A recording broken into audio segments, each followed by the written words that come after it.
Hello बच्चों, कैसे हैं आप सभी। चलिए देखते हैं। लास्ट क्लास में हमने बेटा फंडामेंटल ऑफ पार्टनरशिप पढ़ रहे थे और फंडामेंटल ऑफ पार्टनरशिप में हमने कॉन्सेप्ट 1 पढ़ लिया था। कॉन्सेप्ट 1 में हमने देखा था in the absence of partnership deed की। एब्सेंस ऑफ पार्टनरशिप डीड में क्या क्या चीजें होती हैं वो हम लास्ट क्लास में पढ़ चुके हैं। आज हम कॉन्सेप्ट 2 पढ़ने वाले हैं।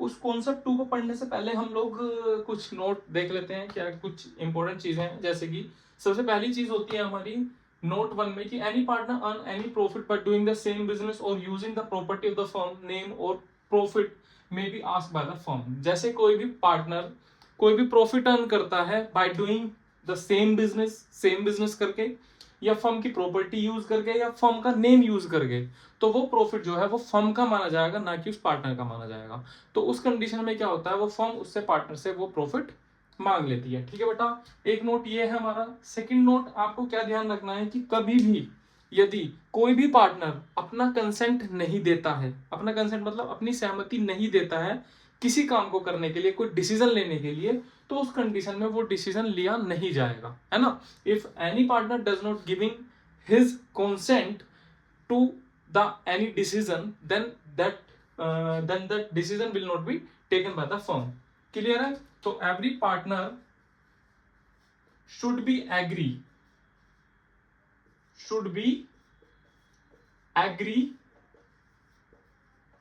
for any decision। मतलब हर एक डिसीजन के लिए सभी पार्टनर्स का एग्री होना बहुत ज्यादा जरूरी है। जब तक सभी पार्टनर्स एग्री नहीं होंगे किसी भी डिसीजन के लिए, तब तक वो डिसीजन नहीं लिया जाएगा। एग्जांपल ले लेते हैं। सपोज करिए 3 पार्टनर है, एक ए है, एक बी है और एक सी है ना। 3 पार्टनर है, सपोज करिए एक ए है, एक बी है और एक सी है ना। होता क्या है कि एक पार्टनर है वो चाहता है फर्म में आना। अब क्या हुआ, सी तो कह रहा है कि हाँ जी आ जाएंगे, कोई दिक्कत नहीं, बी भी कह रहा आ जाओ, लेकिन ए कह रहा भाई नहीं आना। एक ही कुछ होगा, प्रॉब्लम होगी उसको भाई को। तो ए कह रहा भाई नहीं आना पार्टनरशिप फर्म में। तो आप खुद सोचिए, क्या ए आ पाएगा पार्टनरशिप फर्म में? जी नहीं, पार्टनरशिप फर्म में ए नहीं आ पाएगा। क्यों? क्योंकि तीनों पार्टनर्स का एग्री होना बहुत ज्यादा जरूरी है और यहाँ पर के एग्री नहीं है। क्लियर है बच्चे?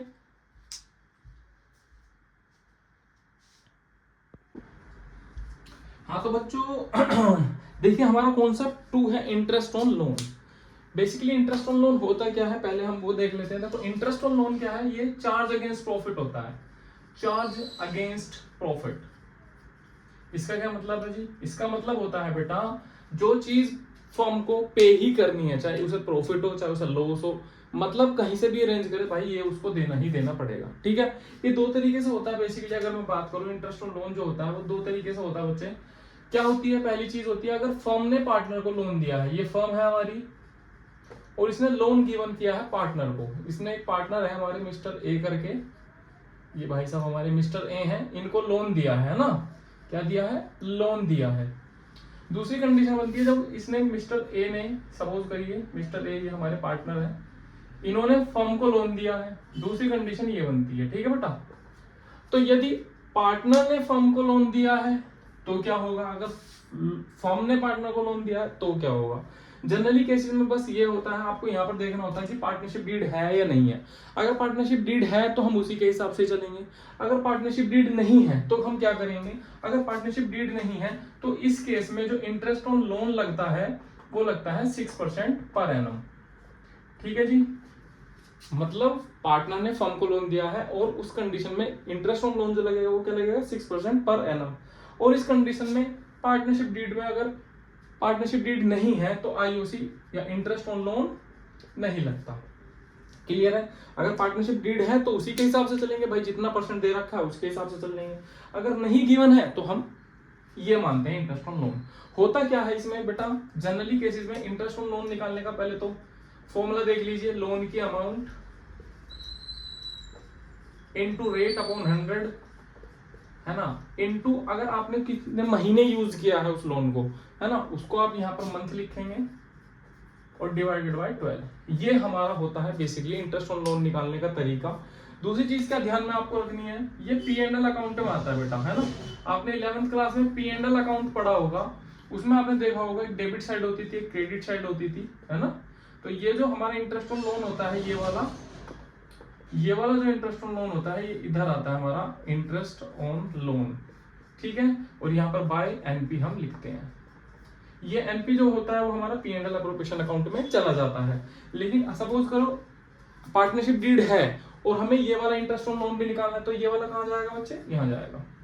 ठीक है, बैलेंस निकाल के हम कहाँ भेज देंगे, पी एंड एल अप्रोप्रिएशन में, जो कि हमारा क्या रहेगा, बैलेंस नेट प्रॉफिट रहेगा। अच्छे, इसमें एक चीज आपके जो बुक्स में क्वेश्चंस हैं उसमें जनरली वो आपसे डिविजिबल प्रॉफिट पूछ रहा होगा कि सर डिविजिबल प्रॉफिट निकालो।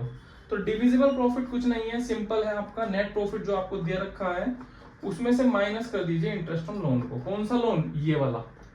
ठीक है, क्या करना है, इसमें से माइनस करना है इंटरेस्ट ऑन लोन। कौन से वाला, ये वाला, ये वाला माइनस करना है, और प्लस कौन सा करना है बेटा, ये वाला आपको प्लस करना है इंटरेस्ट ऑन लोन।